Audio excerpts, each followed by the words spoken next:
Moisés, não esse aqui que nós estamos vendo aqui na nossa telinha, né?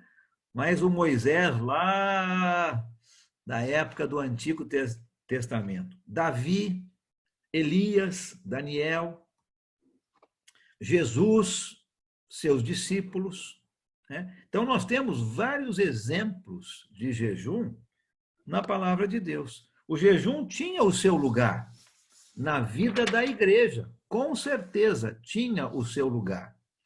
Essa prática não era limitada aos homens. Nós temos mulheres que faziam jejum também.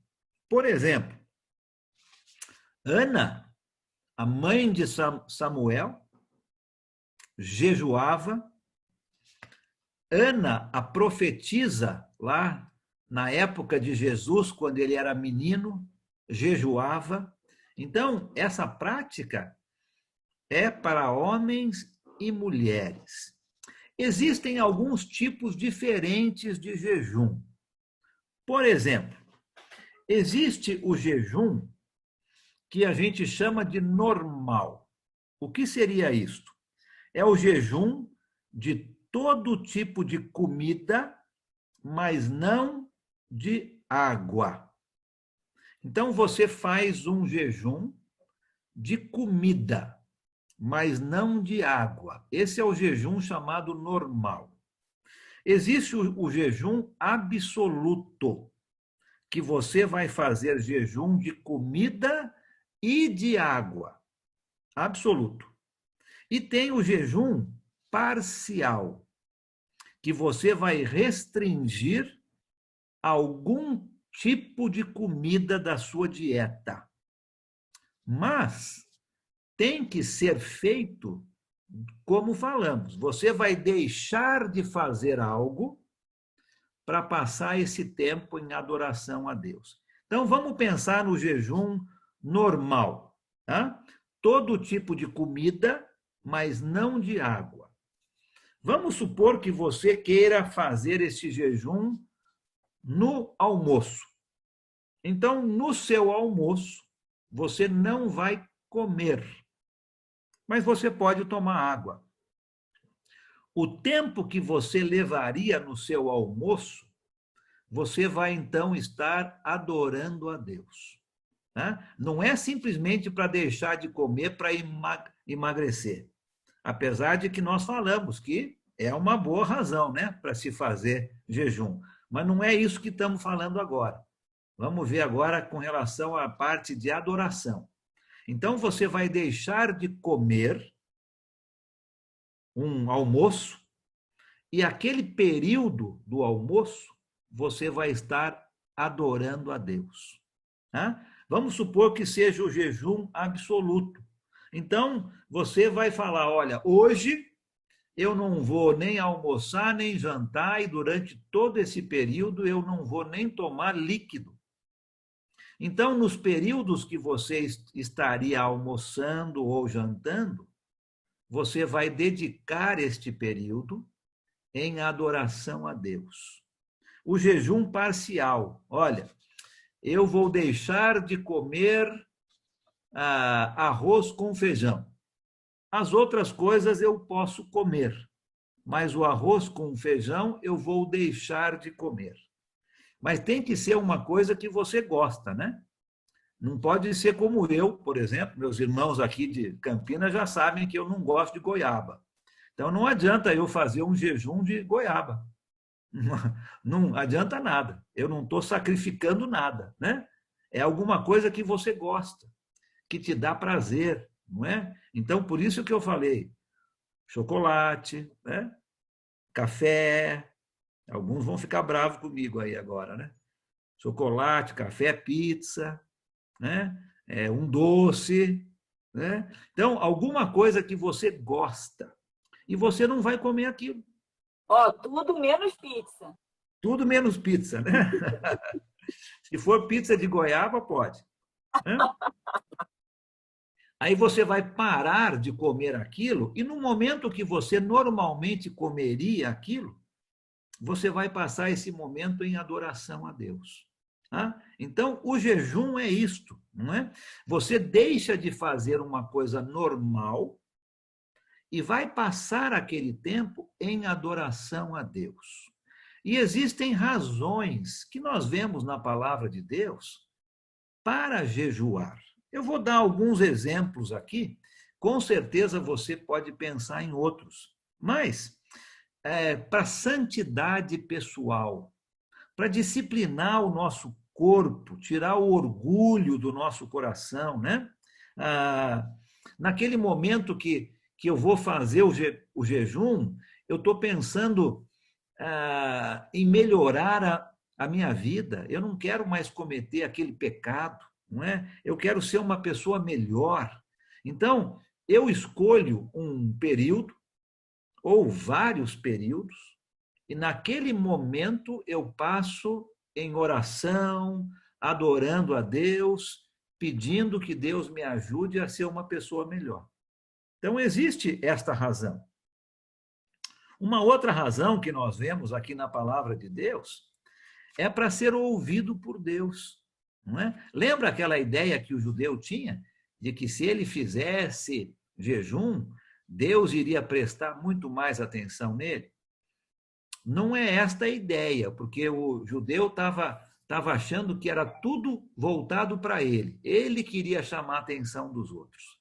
Neste caso, você tem algo especial que você quer pedir para Deus. Então, para você ser ouvido por Deus, você vai juntar o jejum, uma penitência, vamos dizer assim, né? Você vai deixar de comer e vai passar aquele tempo orando especificamente para aquilo que você quer que Deus te escute.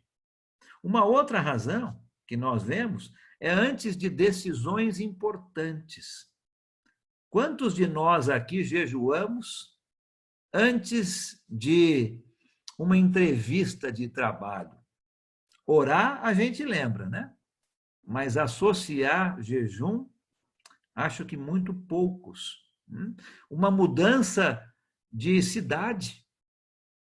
Quantos de nós jejuamos? Não é? Antes de decisões importantes, vamos ter mais um filho? Ou vamos ter um filho? Ou vamos casar?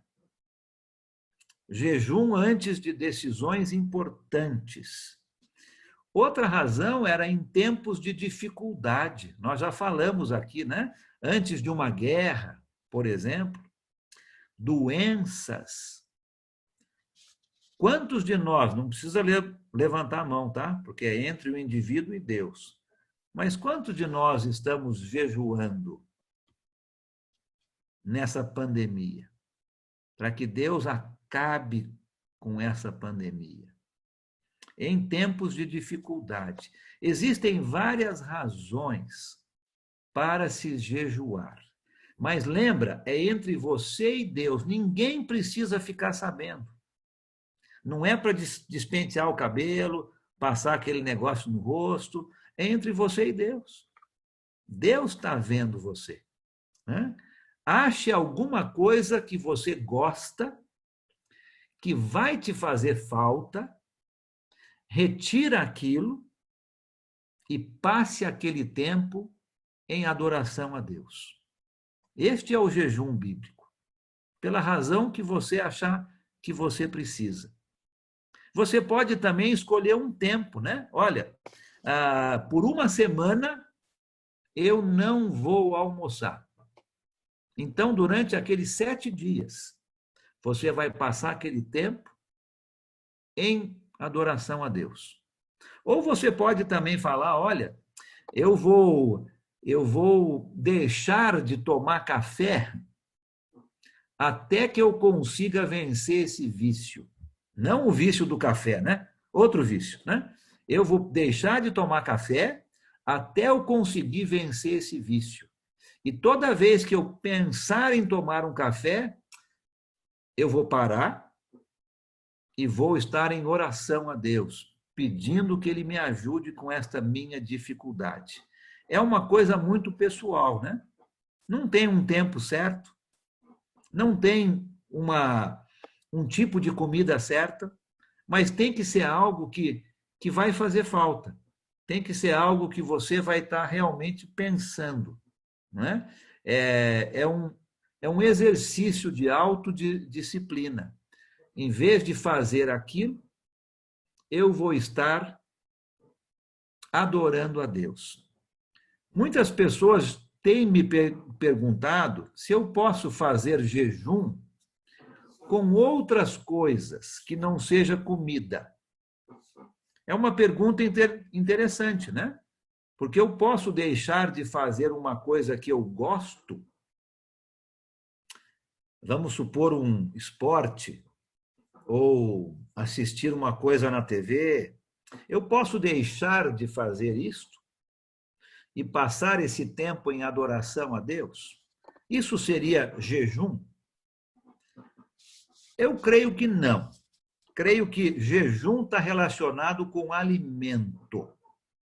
Lógico que você pode deixar de fazer alguma outra coisa gostosa para você, prazerosa, e passar esse tempo em adoração a Deus. Mas eu não creio que nós chamaríamos isso de jejum, né? Você pode fazer isso e acho que é muito válido deixar de fazer uma coisa que você gosta e passar esse tempo em adoração a Deus. Mas aqui estamos falando especificamente sobre comida, tá?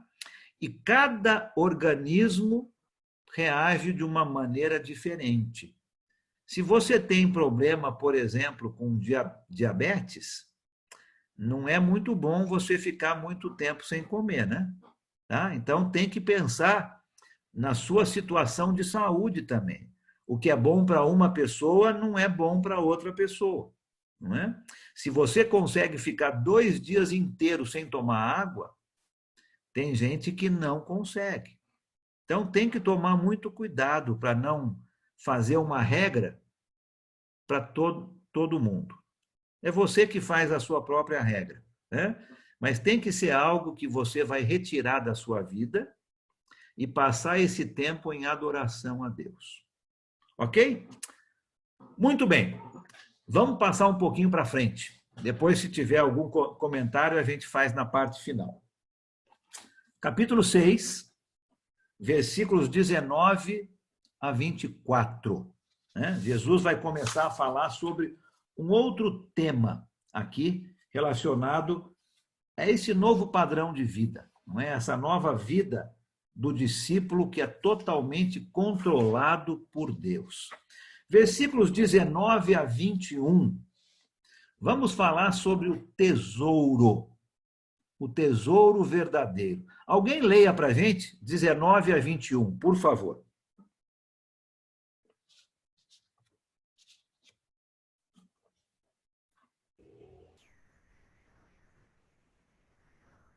Eu leio, Alan. Pois não, obrigado.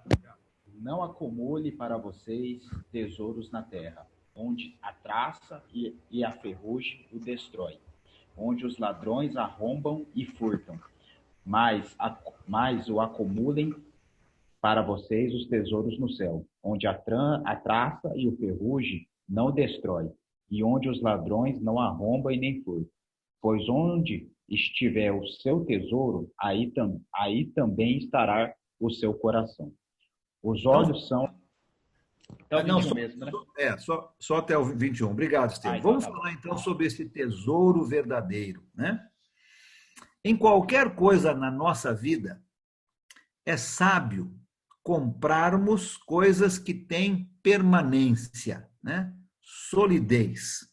E eu creio que é sobre isso que Jesus está falando aqui nessa parte do Sermão do Monte. E Jesus dá um exemplo de cada uma das fontes de mais riqueza na Palestina. Nossas fontes de riqueza hoje são diferentes daquela época. Então a gente tem que entender primeiro ali dentro do contexto. E Jesus dá as 3 fontes de maior riqueza que alguém poderia ter na Palestina. Primeiro, ele dá o exemplo para se evitar coisas que as traças destrói. A gente tem problema de traça hoje em dia, não é? Naquela época era muito pior, porque uma parte das riquezas que as pessoas possuíam consistia de roupas finas. Roupas finas, elaboradas, eram parte da riqueza das pessoas. Hoje, para nós, isso não tem tanto significado, mas naquela época, se você tivesse muitas roupas finas, você era considerada uma pessoa de grande riqueza. Mas essas roupas eram facilmente destruídas pelas traças. E a beleza e o valor dessas roupas seriam perdidos, não é? Uma roupa fina, cheia de buraco de traça, não serve para muita coisa. Jesus está dizendo aqui, olha, coloque o seu tesouro em coisas sólidas, coisas que permanecem. Se você está colocando o seu tesouro em roupas, cuidado, porque as traças virão e vão roer, vão destruir essas roupas e elas vão perder o seu valor. Jesus também diz para evitar as coisas que a ferrugem destrói. Literalmente, a palavra ferrugem significa ser comido. Ser comido. Naquela época, uma parte das riquezas de alguém consistia no milho, no trigo, nos cereais que eram armazenados em celeiros. Isso era parte da riqueza das pessoas daquela época. Mas dentro destes celeiros havia aqueles bichinhos, né? Os vermezinhos que vão comer os grãos e os cereais. Havia também os ratos que iriam invadir e destruir o que sobrasse. Nada iria permanecer. Ferrugem aqui não é a ferrugem que a gente conhece, né? Que vem do ferro, mas é no sentido de ser comido. Os grãos, os cereais, que seriam comidos por esses bichinhos e pelos ratos. Então, se a sua riqueza era baseada nisso, ela tinha uma grande chance de se acabar. E o terceiro exemplo que Jesus dá aqui é para evitar tesouros aonde os ladrões podem arrombar e furtar. Interessante isso, não é? Na Palestina, de novo, aonde Jesus está ensinando, as paredes das casas eram feitas de barro. Hoje nós temos alguns lugares aonde isso ainda é comum. Naquela época era o comum. As paredes das casas feitas de barro. E literalmente os ladrões entravam nas casas cavando buracos nas paredes. Era assim que eles entravam para roubar. A referência aqui de Jesus é para aquele homem que tem um pouquinho de ouro ou um pouquinho de prata guardado na sua casa.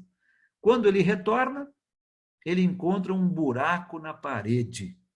E os ladrões, então, arrombaram, cavaram e roubaram o seu tesouro. Não existia uma solidez, uma permanência em coisas assim, tanto em roupas finas, quanto em grãos, quanto naquilo que você guardava debaixo do cobertor, né? Não era isso que deveria ser o nosso tesouro, porque essas coisas vão desaparecer e podem desaparecer muito rapidamente. Os judeus, eles estavam muito familiarizados com a expressão tesouros nos céus. Você viu aqui nesse texto? Essa expressão aparece. Isso era uma expressão muito comum para o povo judeu naquela época. E eles identificavam este tesouro no céu com duas coisas. A primeira delas, eles diziam que as suas boas ações, as suas boas obras, aqui na terra, seriam o seu tesouro nos céus. Então, quando alguém falava tesouros nos céus, o judeu identificava com as suas boas obras. Se alguém fosse generoso com aquilo que tinha, ele teria tesouros nos céus. Se alguém fosse ganancioso ou não dividisse aquilo que ele tinha, egoísta, ele iria perder os seus tesouros nos céus. Interessante que, quando a igreja foi perseguida, durante a perseguição romana, as autoridades entraram, isso aqui você tem história, né, da igreja, as autoridades entraram dentro de uma determinada igreja e queriam roubar os tesouros que eles achavam que estavam escondidos ali dentro daquele prédio, daquela casa onde a igreja se reunia. O comandante romano exigiu que mostrassem para ele aonde estavam os tesouros. E aquela pessoa que estava ali recebendo o comandante romano apontou para as viúvas, apontou para os pobres naquela igreja, para os doentes e disse: aqui estão os tesouros da igreja. Não é? Eles associavam os tesouros no céu com suas boas ações. A segunda coisa que eles associavam os tesouros no céu era com o seu caráter. O seu caráter. Quanto maior o caráter de um homem ou de uma mulher, maior seria o seu tesouro. Quanto maior o caráter de alguém, então, mais tesouros nos céus essa pessoa teria. E Jesus, então, está mostrando aqui no versículo 21, né? Aonde estiver o seu tesouro, aí está o seu coração. Se o seu tesouro está nessa terra, nos seus bens, nas suas roupas, no seu cereal, naquilo que você tem dentro da sua casa, o seu coração está ali. Ou seja, o seu interesse. Todos os seus interesses estão na terra. Agora, se você está com o seu tesouro no céu, o seu coração também está lá.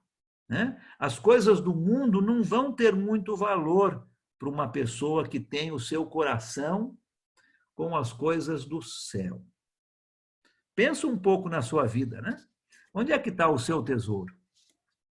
Nós estamos colocando nossos tesouros em coisas aqui na terra, que um dia tem, outro dia não tem mais? Ou nossos tesouros estão no céu? Alguém leia para a gente o 22 e o 23. Vamos falar um pouquinho de visão, né? De olho. Eu gosto de falar de olho. Vamos falar aqui do 22 e do 23. Alguém pode ler para nós, por favor? Eu vou ler. Posso ler? Pode ler, sim, por favor. Os olhos são a candeia do corpo. Se os seus olhos forem bons, todo o seu corpo será cheio de luz. Até o 24. 23 também, Ricardo. Mas se os seus olhos forem maus, todo o seu corpo será cheio de trevas. Não vai entender. Portanto, se a luz que está dentro de vocês são trevas, que tremendas trevas são. Obrigado. Tá? Então, lembra, tudo que Jesus está mostrando é um novo padrão de vida. Falamos sobre tesouros, né? O verdadeiro discípulo de Jesus, aquele que está seguindo o que Jesus está dizendo, tem o seu coração nas coisas do céu. O seu tesouro está lá, os seus interesses estão lá. Não estão em coisas aqui na terra. Agora, Jesus vai falar sobre a nossa visão, né? a nossa visão. E ele diz aqui que os olhos são a candeia do corpo, né? Os olhos são a lâmpada do corpo. O olho é visto como se fosse uma janela, né? Eu consigo entender assim essa passagem. O olho é visto como uma janela pela qual a luz está entrando dentro do nosso corpo. A cor e o estado da janela decidem o quanto de luz entra no corpo. Se a janela é transparente, limpa, clara, a luz vai entrar e vai iluminar todos os cantos do quarto. Agora, se a janela é distorcida, suja, opaca, pouca luz vai entrar. Não é difícil a gente entender isso, não é mesmo? A quantidade de luz que entra no quarto depende do estado da janela pela qual ela tem que passar primeiro. Jesus está dizendo aqui que, olha, a luz que entra dentro do nosso corpo, né? Dentro do nosso coração, dentro da nossa alma, dentro da nossa mente, a luz que entra dentro depende do estado espiritual dos olhos, pelos quais ela tem que passar primeiro. Se a nossa visão, se os nossos olhos são espirituais, transparentes, limpos, vai entrar muita luz dentro do nosso coração.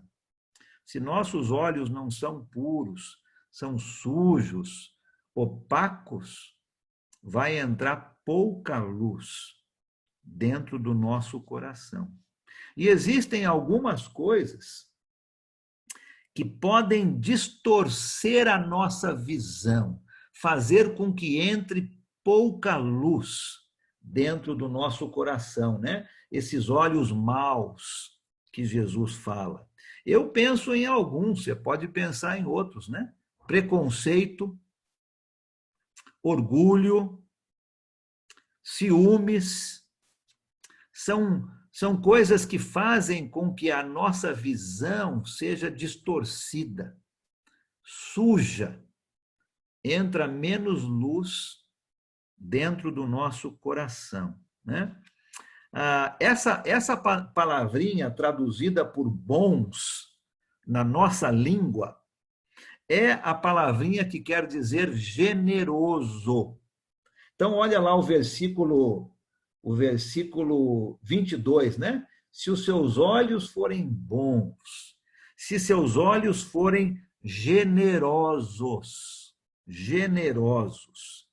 é isso que Jesus está elogiando. A palavrinha que é traduzida como maus na nossa língua, se os seus olhos forem maus, esta palavra significa invejoso, com má vontade, sem generosidade. Dá para a gente entender um pouco melhor esse texto, né? Aquele olho que é sem generosidade, invejoso, preconceituoso, ciumento, vai ter uma visão distorcida da vida e das pessoas. Menos luz vai entrar dentro do seu coração, da sua alma.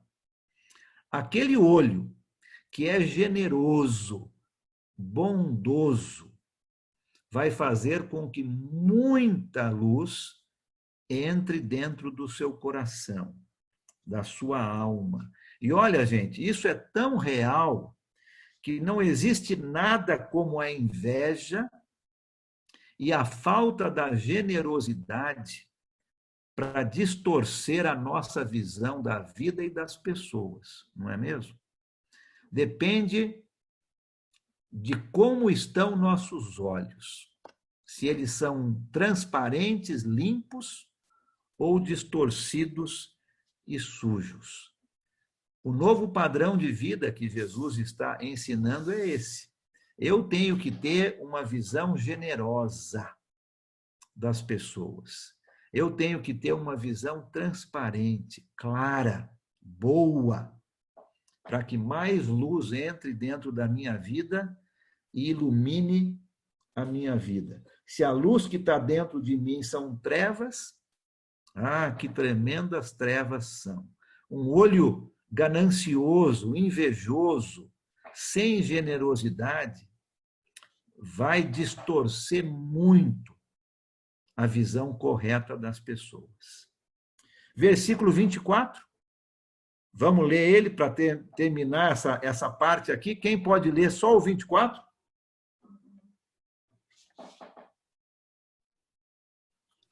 Ninguém pode servir a dois senhores, porque ou há de odiar um e amar o outro, ou se dedicará a um e desprezará o outro. Não podeis servir a Deus e a Mamon. Obrigado, né? Mesma ideia aqui ainda que nós estamos vendo sobre tesouros no céu, não é? Aonde que o nosso coração está? Como que a nossa visão das pessoas está? E agora Jesus vai falar sobre servir. Servir. Um serviço exclusivo. O novo padrão de vida do discípulo de Jesus, este serviço é um serviço exclusivo. Nenhuma pessoa pode ser escrava de dois donos. É impossível isso. Essa seria talvez uma tradução mais ao pé da letra. Nenhuma pessoa pode ser escrava de dois donos. Nós temos que lembrar um pouco da época, né? Entender um pouco sobre a escravidão naquela época, para poder entender bem o que Jesus está dizendo com relação a serviço exclusivo. Infelizmente, naquela época, existia essa escravidão, não é? As pessoas eram escravos. Talvez você está pensando aí com relação ao seu emprego, né? Mas não é isso que nós estamos falando, né? Não é esse tipo de escravidão, não. Aqui é escravidão de fato, não é? Aonde o escravo era uma coisa, não era considerado uma pessoa. Pensa um pouco nesse pano de fundo para você entender o que Jesus está querendo dizer aqui.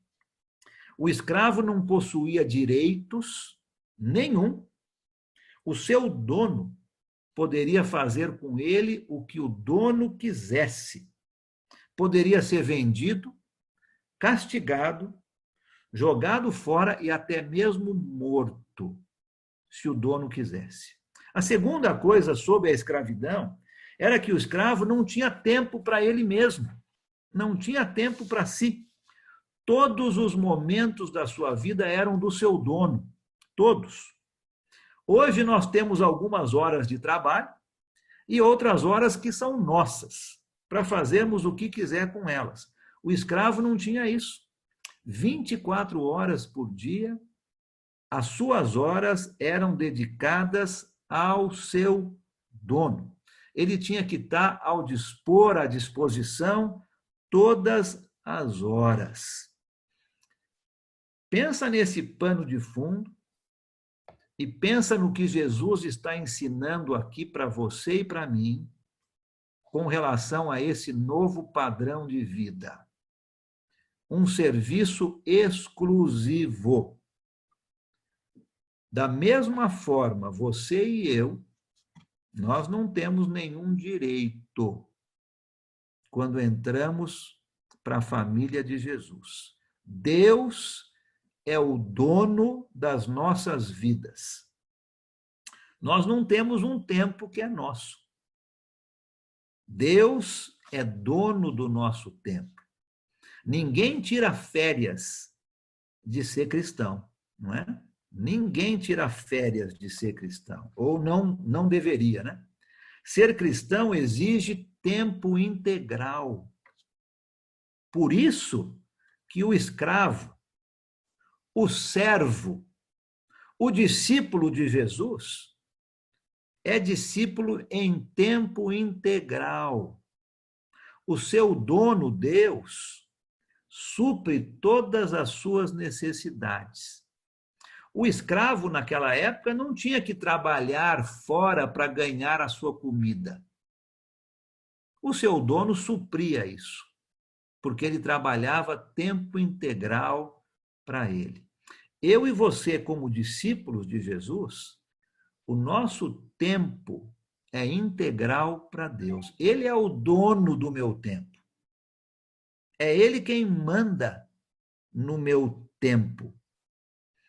Deus supre as necessidades do verdadeiro discípulo. Jesus diz aqui nesse texto que nós não podemos servir a Deus e a Mamon, na tradução aí que o Moisés leu, né?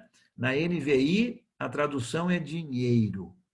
Não podemos servir a dois senhores. Mamon era uma palavra hebraica que significava posses materiais. Por isso que a NVI traduz como dinheiro, né?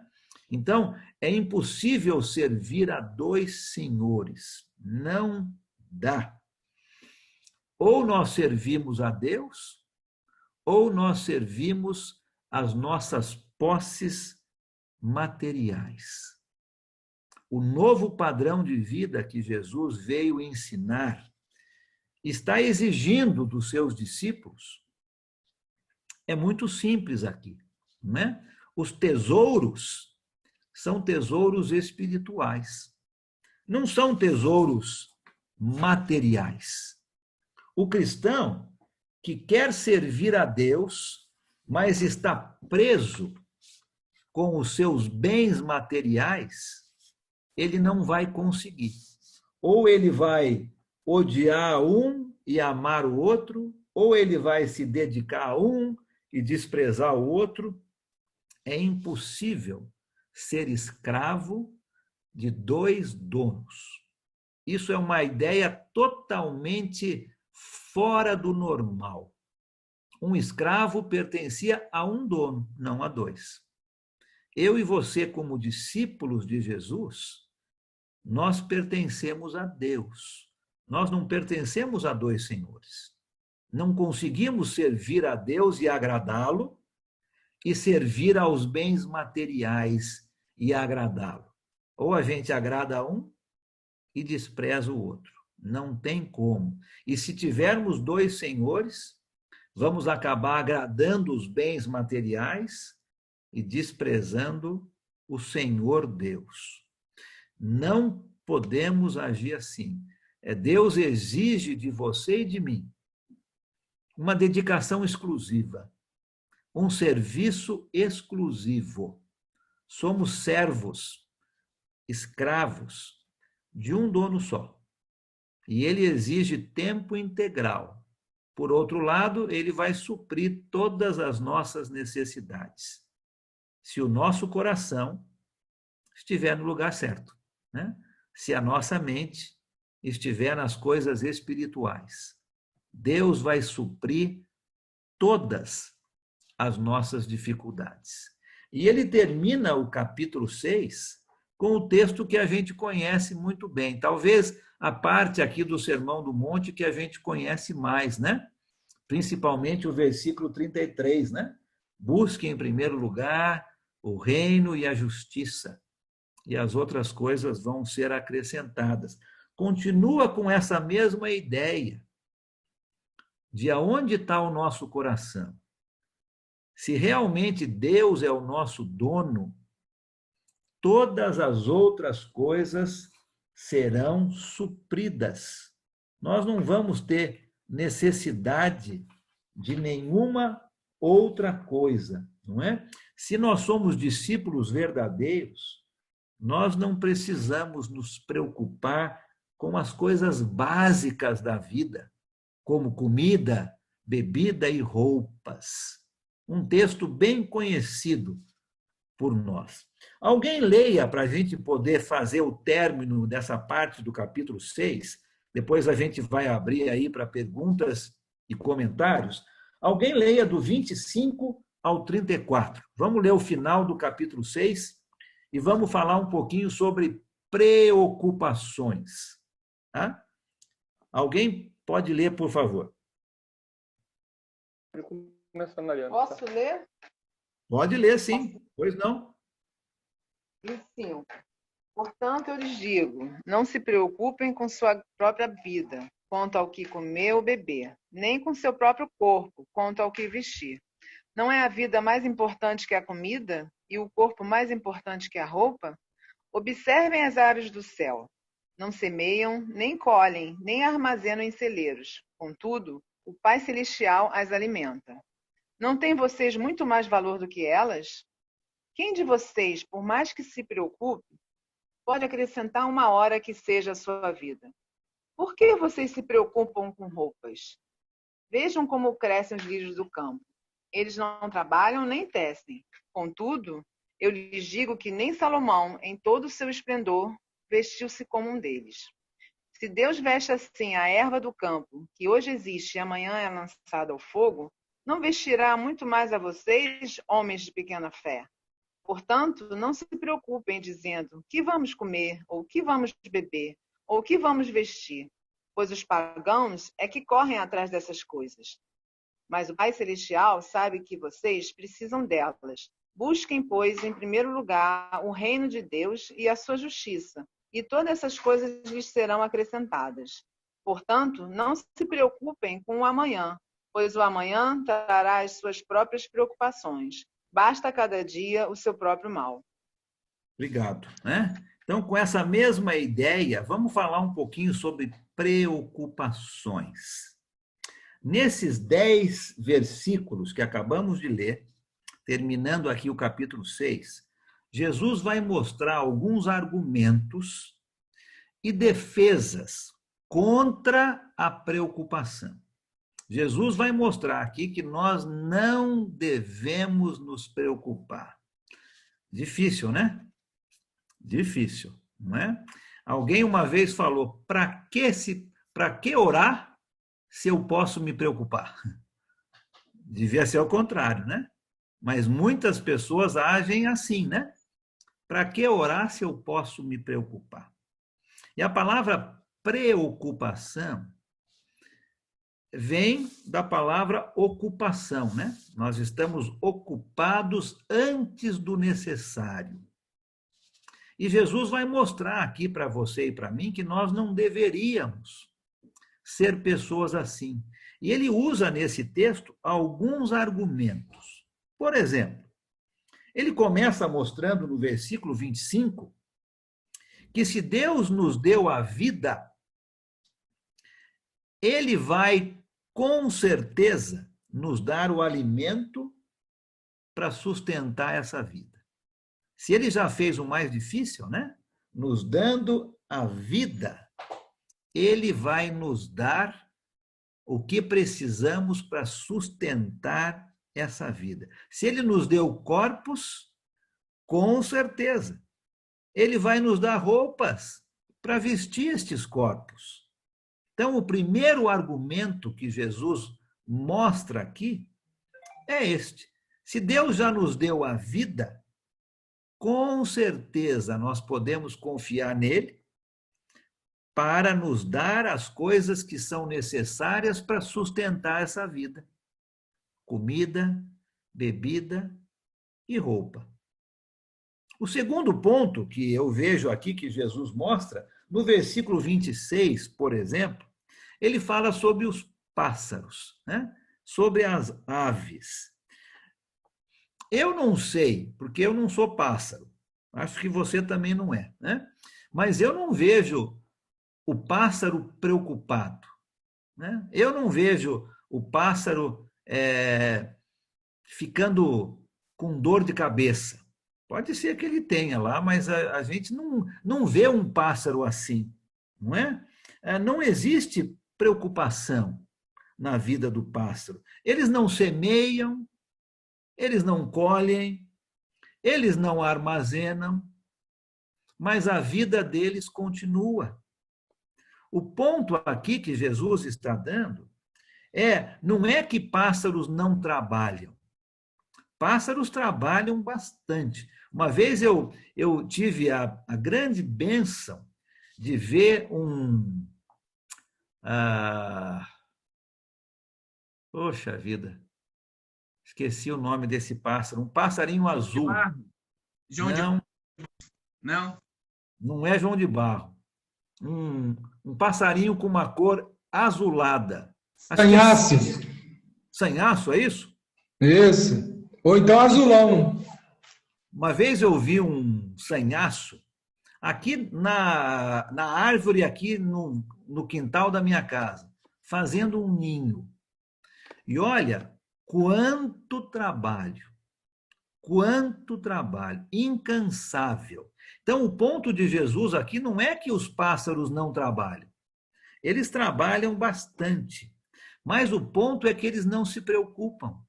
Não é? Não se preocupam, não existe neles aquela preocupação de ver um futuro que eles não conseguem ver, de enxergar segurança em coisas que são armazenadas. Olha os pássaros, como Deus cuida deles. No versículo 27, uma outra ideia de Jesus, mostrando que nós não devemos nos preocupar, quando ele diz, né? Quem de vocês, por mais que se preocupe, pode acrescentar 1 hora à sua vida? Ou, em algumas traduções, 1 côvado à sua altura. Acredito que a tradução aqui que mais se encaixa no que Jesus está dizendo é que nenhuma pessoa pode, por mais que queira, através de preocupação, acrescentar a sua altura. Você não pode se preocupar ao ponto de falar, olha, eu preciso crescer mais 5 centímetros. E através da preocupação, você crescer. É impossível. Né? Não acontece. Não é essa maneira. Não é? A outra ideia que tem aqui é que ninguém consegue, através da preocupação, adicionar um tempo a mais na sua vida. Isto é impossível. Eu acho que esse significado é melhor, né? O significado de você aumentar o tempo da sua vida. Você não consegue fazer isso através da preocupação. O argumento de Jesus, eu entendo aqui, é que a preocupação não tem sentido. Mesmo que fosse para aumentar a sua altura, ou para aumentar o seu tempo de vida, você não consegue se preocupar ao tempo de acontecer isto. A preocupação não faz sentido. Nos versículos 28 até o 30, o mesmo exemplo que Jesus deu sobre os pássaros, agora ele vai falar das flores, né? As flores do campo, os lírios do campo. Interessante que na Palestina, talvez até mesmo próximo a esse monte aonde Jesus está ensinando, os lírios do campo floresciam e causavam uma beleza muito grande. Mas eles tinham um curto tempo de vida. Esses lírios do campo cresciam, tinham uma beleza que Jesus fala que era até mais bela do que as roupas dos reis, mas eles tinham um período de vida muito curto. E quando esses lírios do campo morriam, eles não serviam para nada, a não ser para serem queimados, lançados ao fogo, como o texto aqui ensina, não é? E eles eram usados muito para isso, né? Os fornos de comida naquela região eram feitos de barro. Muitos de nós até têm, né, fornos feitos de barro para pão, para coisas assim. E quando você queria elevar a temperatura dentro do forno rapidamente, você pegava um punhado de grama seca ou desses lírios do campo secos e jogava dentro do forno. Aquilo acendia rapidamente e elevava a temperatura dentro do forno. Na maioria dos lugares, esses lírios do campo cresciam por um dia. O tempo de vida delas era de um dia. Olha só. E causavam uma beleza tamanha. E depois eram usadas para serem queimadas. E mesmo assim, Deus vestia essas flores com uma beleza que era impossível para o homem imitar. E o ponto que eu entendo aqui de Jesus é este. Se Deus dá tanta beleza para flores que duram um dia, quanto mais Ele vai cuidar de você e de mim. Quanto mais cuidado Ele tem com a sua criação principal, né? Com o ápice da sua criação, a coroa da sua criação. Com certeza, a generosidade que Deus dá a estas flores, Deus não vai esquecer com a coroa da sua criação, você e eu. Uma outra ideia que Jesus está dando aqui contra a preocupação é aqui no versículo 32. Os pagãos é que correm atrás dessas coisas. Jesus está dizendo, cuidado com preocupação. Cuidado. Preocupação, na verdade, uma boa definição de preocupação, nós não gostamos. Mas uma boa definição é desconfiança de Deus. Preocupação é igual a desconfiança de Deus. Essa desconfiança, Jesus está estendendo aos pagãos, não é? Aqueles que acreditavam num Deus invejoso, num Deus imprevisível, aonde eles tinham que fazer de tudo para agradar aquele Deus.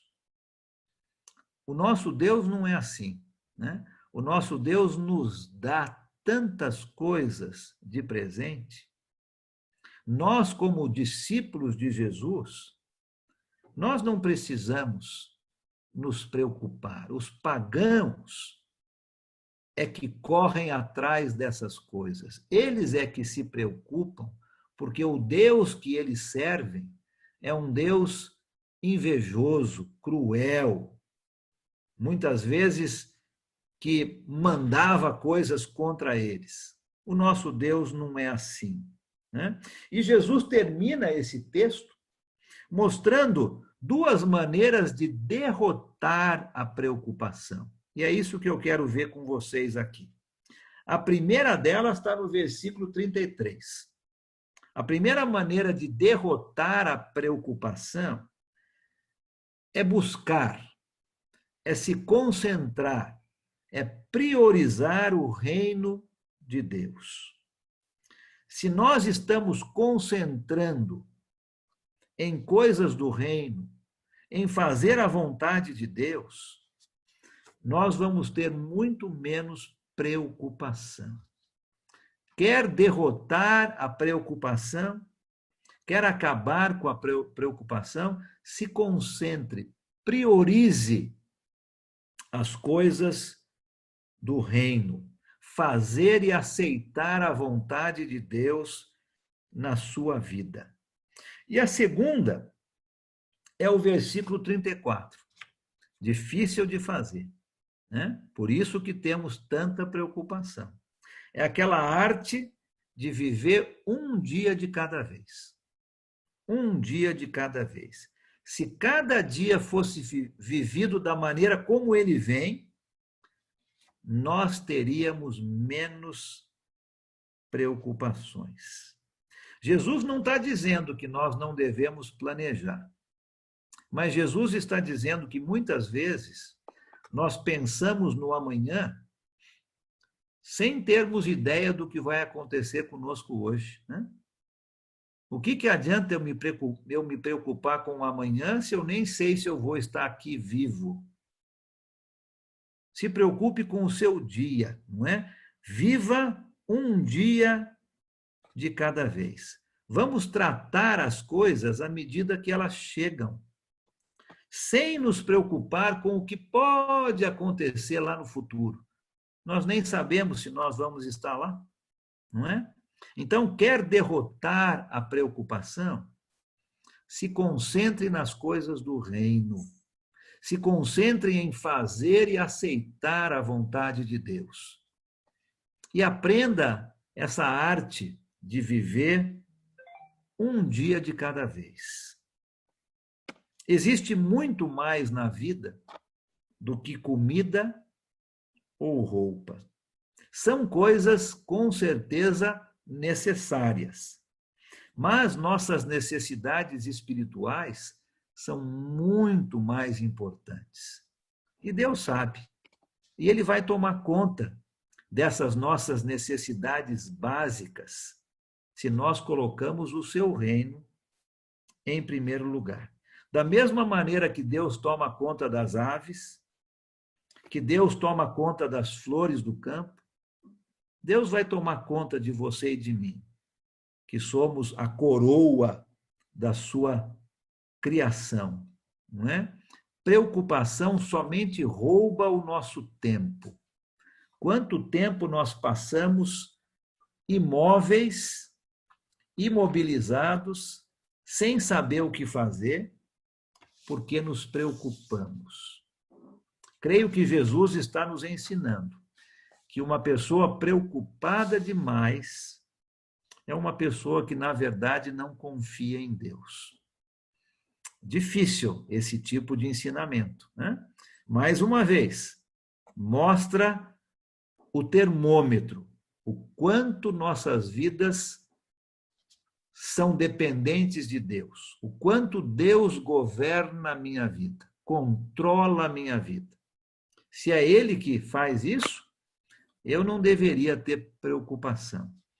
Mas se sou eu vou ter muita preocupação, não é? Se nós nos concentramos no reino de Deus, Deus vai suprir as nossas necessidades. Isso não quer dizer que eu não tenha que trabalhar, com certeza, os pássaros trabalham, mas eles não se preocupam. Deus vai suprir as necessidades deles. Capítulo 7. Eu vou entrar rapidamente no capítulo 7, porque senão a gente não vai ter tempo. Capítulo 7 tem tanta coisa importante no capítulo 7, mas eu quero entrar rapidamente aqui no capítulo 7, e aí nós vamos ter um tempinho aqui para comentários e perguntas. Tá? O capítulo 7 vai terminar o Sermão do Monte. Nessa primeira parte aqui, nos versículos de 1 a 12, eu quero ver se eu consigo chegar até o versículo 5 agora. Jesus vai mostrar a nossa atitude com relação às outras pessoas. Qual é a atitude do discípulo de Jesus com relação a outras pessoas? Nos versículos de 1 a 5, Jesus vai falar sobre julgamento, sobre ser crítico das faltas dos outros, enquanto não prestamos atenção nas nossas próprias faltas. É muito fácil fazer isso, né? Criticar o outro sem prestar atenção na minha própria falta. Vamos ler os versículos de 1 a 5? E aí eu vou fazer um breve comentário, aí nós vamos ter uns 10 minutos para perguntas antes do nosso próximo intervalo. Quem quer ler para a gente do 1 ao 5 do capítulo 7, por favor? Eu quero ler. Pois não, pode ler. Não julgueis para que não sejais julgados, pois com o critério com que julgardes, sereis julgados. E com a medida com que tiverdes medido, vos medirão também. Porque vês tu o argueiro no olho do teu irmão, porém não reparas na trave que está no teu próprio olho? Ou como dirás ao teu irmão, deixa-me tirar o argueiro do teu olho, quando tens a trave no teu? Hipócrita, tira a primeira trave do teu olho, e então verás claramente para tirar o argueiro do olho do teu irmão. Obrigado, tá? Então Jesus vai falar aqui sobre julgamento, sobre ser crítico da falta dos outros, sem prestar atenção às nossas próprias faltas. Quando Jesus fala desta maneira, como em vários outros aspectos aqui do Sermão do Monte, Jesus está usando palavras e ideias que eram muito comuns para aqueles que estavam ouvindo. Lógico, tem que ser assim, né? Muitas vezes os rabinos, os professores, avisavam as pessoas que não deveriam julgar os outros. E eles diziam que existiam 6 coisas que traziam crédito ao homem. 6 coisas: estudar, visitar os doentes, hospitalidade, devoção na oração, educar as crianças na lei e não falar mal dos outros. 6 virtudes que traziam crédito para o homem. Nós podíamos pensar, então, que o que Jesus está falando aqui seria uma coisa fácil dos judeus seguirem, né? Não falar mal do outro, não julgar, criticar a falta dos outros. Mas é difícil, naquela época e hoje, encontrarmos alguém que não seja culpado de um julgamento errado. É difícil encontrar alguém que não tenha sido vítima de um julgamento errado, não é? Pensa em você, né? Você já fez um julgamento errado? Você já foi vítima de um julgamento errado? É muito difícil encontrarmos alguém que não fez um julgamento errado ou que foi vítima de um julgamento errado. E Jesus vai mostrar o ensinamento aqui para o seu discípulo. Existem algumas razões, e você pensa comigo aqui se você concorda com isso ou não, mas existem razões para que nós não julguemos o outro. Deixa eu mostrar algumas aqui. Primeira delas, nós nunca sabemos todos os fatos ou conhecemos aquela pessoa por inteiro. Primeira razão que nós não deveríamos julgar alguém é que nós não conhecemos todos os fatos ou aquela pessoa por inteira. Um dos rabinos mais conhecidos naquela época, o rabino Hillel, nós já falamos dele, né? Dizia o seguinte: não julgue um homem até que você mesmo tenha se deparado com as mesmas circunstâncias. Quer dizer, praticamente impossível, né? Não julgue alguém até que você tenha se deparado com as mesmas circunstâncias. Nenhuma pessoa sabe o tamanho da dificuldade da outra. Nenhuma pessoa. A realidade é que se nós soubéssemos o que algumas pessoas têm que passar, ao invés de condená-las, nós iríamos ficar abismados do sucesso que essas pessoas têm, não é? A primeira razão que nós não devemos julgar é porque nós não conhecemos todos os fatos, nós não conhecemos aquela pessoa por inteira. Pessoas podem parecer que não têm amor em certas situações, porque nós não as conhecemos. Todas têm alguma coisa de bom dentro delas. E o nosso dever não é de condenar e julgar pela superficialidade. Nós não conhecemos tudo, não é? Então, essa é a primeira razão, que não deveríamos julgar alguém. A segunda, penso eu, que é impossível ser totalmente imparcial num julgamento. Só Deus tem essa qualidade. É impossível ser totalmente imparcial. Muitas vezes nós somos levados pelaquela primeira impressão, né? A primeira impressão é aquela que fica, né? O nosso sentimento, o nosso coração e não a nossa razão.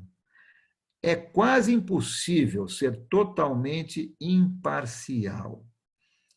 O povo grego, muitas vezes, quando eles tinham um julgamento importante para ser feito e difícil de ser feito, eles faziam esse julgamento de noite e no escuro, para que nem o juiz, nem o júri visse a pessoa sendo julgada e fosse influenciada por qualquer coisa além dos fatos. Olha que coisa interessante, que ideia importante, né? Quando eles tinham um julgamento difícil de ser feito, faziam isso de noite e no escuro, porque muitas vezes a nossa impressão de alguém vai fazer com que o nosso julgamento seja feito de uma maneira parcial. Nós não conseguimos ser imparciais. Somente uma pessoa imparcial tem o direito de julgar. E essa pessoa é Deus. Não faz parte da nossa natureza humana. A terceira razão é que Jesus dá aqui a razão suprema. Nenhuma pessoa é boa o suficiente para julgar alguém. E Jesus ilustra esse fato com esse exemplo que ele está dando aqui, e era uma coisa muito viva, muito fácil das pessoas entenderem, não é? Alguém que estava com um pedaço de madeira, né, uma viga dentro do seu olho, tentando tirar o ciscozinho dentro do olho do outro. Uma coisa totalmente sem sentido, não é? Parecia até que Jesus estava usando um exemplo extremo, que traria até risada. Mas como que alguém que tem uma tora de madeira dentro do seu olho vai poder tirar o cisco do olho de alguém? É impossível. E é isso mesmo que Jesus está querendo dizer, não é? Ninguém tem o direito de criticar uma outra pessoa, a não ser que esteja preparada para tentar fazer o que ele critica de uma maneira melhor. Se você vai criticar alguém, você tem que estar preparado, preparada para fazer aquilo que você critica de uma maneira melhor.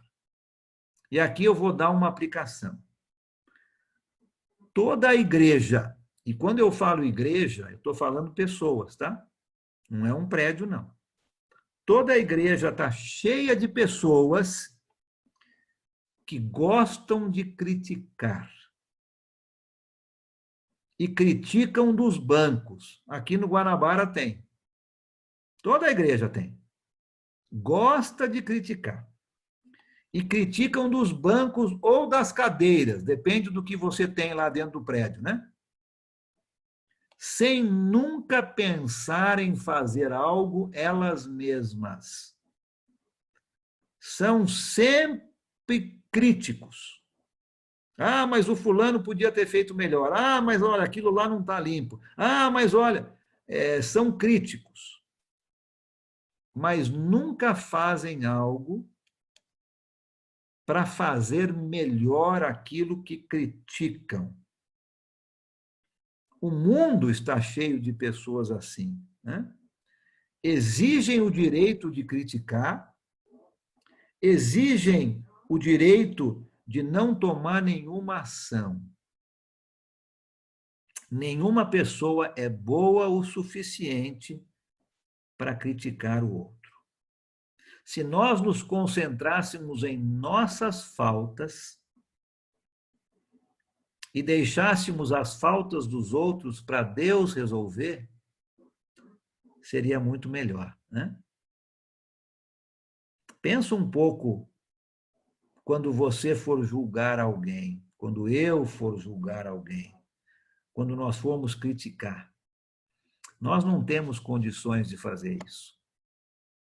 A não ser que você esteja disposta a fazer melhor aquilo que você está criticando. Se você não está, não critique. Tá? 6:50. Vou parar aqui e vamos ver se alguém tem um comentário, alguma coisa que quer falar antes do nosso intervalo um pouco maior, e depois a gente vai voltar e tentar terminar o capítulo 7. Tá? Alguém tem algo que gostaria de falar sobre isso que nós falamos nesse período agora? É bastante coisa que a gente falou, né?